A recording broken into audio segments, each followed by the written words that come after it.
Welcome to Tej education. कैसा है हमारा मध्य प्रदेश का समझ हुआ साथियों। पटवारी परीक्षा के लिए प्रबंधन विषय के 500 प्रश्नों की सीरीज में हम पार्ट नंबर 4 लेकर आए हैं।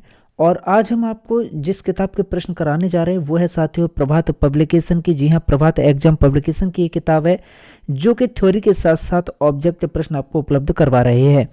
इस किताब में 500 प्लस प्रश्न आपको ऑब्जेक्टिव दिए गए हैं, साथ ही साथ थ्योरी इसमें बहुत ही बेहतरीन तरीके से दी गई है। मैंने इस किताब को खरीदने की लिंक डिस्क्रिप्शन और कमेंट सेक्शन में दे रखी है। तो चलिए शुरू करते हैं। छपने वाले प्रश्न साथियों आज मैं आपको कराने वाला हूँ। टॉप 25 प्रश्न रहेंगे। सबसे पहला प्रश्न है हमारा कि इनमें से कार्य से बाहर विकास विधियों का कौन सा प्रकार व्यवहार को असंरचित समूह की बातचीत के द्वारा परिवर्तित करने में सहायता करता है। बहुत प्यारा प्रश्न है, तो आप हमेशा याद रखना। इसका सही जवाब है साथियों आपका विकल्प सी, संवेदनशीलता प्रशिक्षण। प्रश्न है कि अगर एक व्यक्ति में विश्लेषण और गहन निदान के द्वारा कठिन स्थिति का समाधान करने की क्षमता है तब उसमें कौन सी कौशलता है? तो आप याद रखिएगा, तब उसमें संकल्पनात्मक कौशलता है। प्रश्न है तुलन पत्र में पूर्वदत्त बीमा को किसके रूप में दिखाया गया है? तो आप याद रखना, तुलन पत्र में पूर्वदत्त बीमा को साथियों परिसंपत्ति के रूप में दिखाया गया है। किस रूप में? परिसंपत्ति के रूप में। प्रश्न क्रमांक 104 है कि रॉबर्ट के काल्ज के द्वारा प्रबंधकों के लिए पहचाने गए 3 आवश्यक कौशल कौन से हैं? तो आप याद रखिएगा, रॉबर्ट के काल्ज के द्वारा प्रबंधकों के लिए पहचाने गए जो 3 आवश्यक कौशल हैं साथियों वो हैं तकनीकी, मानव और वैचारिक। ठीक है, विकल्प सी इसका सही जवाब। प्रश्न के एक व्यवसाय के द्वारा लाभ या हानि को निर्धारित करने के लिए तैयार कथन क्या कहलाता है? तो आप याद रखना, यह लाभ या हानि विवरण कहलाता है। एक व्यवसाय के द्वारा लाभ या हानि को निर्धारित करने के लिए जो तैयार कथन है वह लाभ हानि विवरण कहलाता है।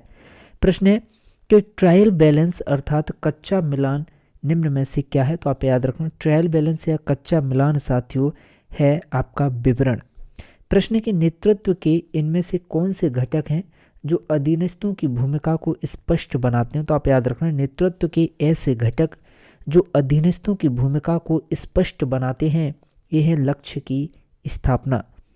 प्रश्न की एक वित्तीय संस्थान को व्यापार द्वारा प्रदत्त ऋण पर ब्याज का उदाहरण क्या है? इसका सही जवाब है व्यय। प्रश्न है कि निम्न में से क्या एक व्यक्ति को गतिविधि से जोड़ने के द्वारा भूमिकाओं के निर्माण के लिए व्यवसाय को सक्षम बनाता है? तो इसका सही जवाब है आपका विकल्प ए, आयोजन। नेक्स्ट प्रश्न है निम्नलिखित में से कौन सा एक संगठन के प्रबंधन स्तर की प्रणाली का प्रमुख उपयोग है?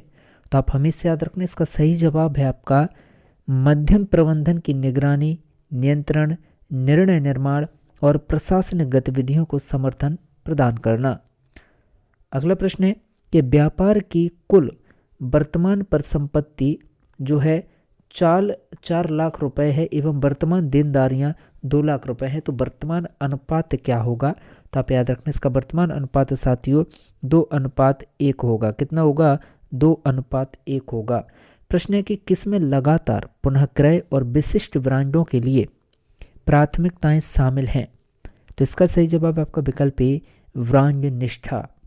नेक्स्ट प्रश्न बनता है कि पूंजीगत व्यय बजट के उद्देश्य क्या है? तो आप याद रखना, पूंजीगत व्यय बजट के उद्देश्यों में शामिल है साथियों आपका कि प्रत्येक परियोजना पर प्रतिफल की अपेक्षित दर की उपेक्षा करना। ठीक है, विकल्प सी इसका सही जवाब। प्रश्न की BCG मैट्रिक्स का आविष्कार कब किया गया था? तो आप हमेशा याद रखना कि BCG मैट्रिक्स का आविष्कार साथियों वर्ष 1970 में किया गया था। अगला प्रश्न है यदि उत्पाद या सेवा का वास्तविक प्रदर्शन उम्मीद किए गए प्रदर्शन से अधिक अच्छा होता है तो ग्राहक कैसा होता है? तो साथियों ग्राहक प्रसन्न होता है। प्रश्न है कि संगठन के लक्ष्यों को प्राप्त करने के लिए योजनाओं और कार्य नीतियों को लागू करने हेतु कौन जिम्मेदार होते हैं? तो आप हमेशा याद रखना, इसके लिए मध्यम स्तर के प्रबंधक जिम्मेदार होते हैं।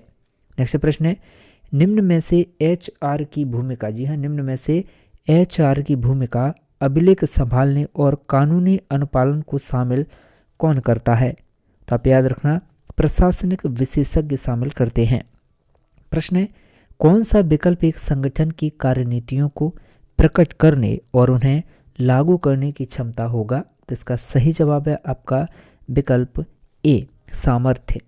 नेक्स्ट प्रश्न है कि प्रेरणा का सिद्धांत जिसने तर्क दिया कि व्यक्ति की जरूरतें 5 स्तरीय पदानुक्रम निर्मित करती हैं, ये क्या कहलाता है? तो आप याद रखना, प्रेरणा का सिद्धांत जिसने तर्क दिया कि व्यक्ति की जरूरतें 5 स्तरीय पदानुक्रम निर्मित करती हैं, यह कहलाता है मास्लो का आवश्यकता पदानुक्रम। क्या कहलाता है? मास्लो का आवश्यकता पदानुक्रम ये कहलाता है। प्रश्न बनता है कि मास्लो के आवश्यकता पदानुक्रम के अंतर्गत वायु, भोजन, आवास कौन से आवश्यकता स्तर के अंतर्गत आते हैं? तो आप याद रखना, यह शरीर क्रियात्मक आवश्यकता स्तर के अंतर्गत आते हैं। ठीक है, विकल्प डी इसका सही जवाब है। प्रश्न है कि चेक एक प्रकार का क्या है? तो आप याद रखिएगा कि जो चेक है साथियों, यह एक प्रकार का विनिमय पत्र होता है। नेक्स्ट प्रश्न है कि एक टिकाऊ उपभोक्ता बाजार के उदाहरण का चयन आपको करना है जहां से उपभोक्ता लंबे समय तक चलने वाले उत्पादों को क्या है, खरीदता है। तो एक टिकाऊ उपभोक्ता बाजार के उदाहरण का आपको चयन यहाँ पर करना है। तो इसका सही जवाब है साथियों आपका विकल्प डी, मोटरसाइकिल। ठीक, नेक्स्ट प्रश्न है, इनमें से कौन ई कॉमर्स से संदर्भित है? तो आप याद रखिएगा, ई कॉमर्स से संदर्भित साथियों व्यवसायिक संक्रिया जो लेन देन के इलेक्ट्रॉनिक तरीके पर आधारित है। ठीक, अगला प्रश्न है कि लोगों का समूह जो समान कौशल रखता है, वो समान ज्ञान, उपकरणों और तकनीकों का प्रयोग करते हुए अपना काम करते हैं। ये सभी लोग समूह में काम करते हैं। ऐसे समूह को हम क्या कहते हैं? तो आप याद रखना, ऐसे समूह को हम एक विभाग कहते हैं। प्रश्न है कि पूंजीगत परिसंपत्ति मूल्य निर्धारण मॉडल के लिए सूत्र क्या होता है? तो इसका सही जवाब है साथियों, इसका सूत्र है विकल्प बी साथियों, इसका सही जवाब है। बहुत अच्छे से इसे याद कर लीजिएगा। ठीक है, तो मिलते हैं आपसे नेक्स्ट सेशन में टॉप 25 सामान्य प्रबंधन के प्रश्नों के साथ। और आज हमने आपको कौन सी किताब साथियों करवाई? पूरी 500 प्रश्नों की सीरीज हम करेंगे। प्रभात एग्जाम पब्लिकेशन की किताब है साथियों। डिस्क्रिप्शन में, कमेंट सेक्शन में आपको किताब की लिंक मिल जाएगी। अमेजन, फ्लिपकार्ट से आप खरीद सकते हैं।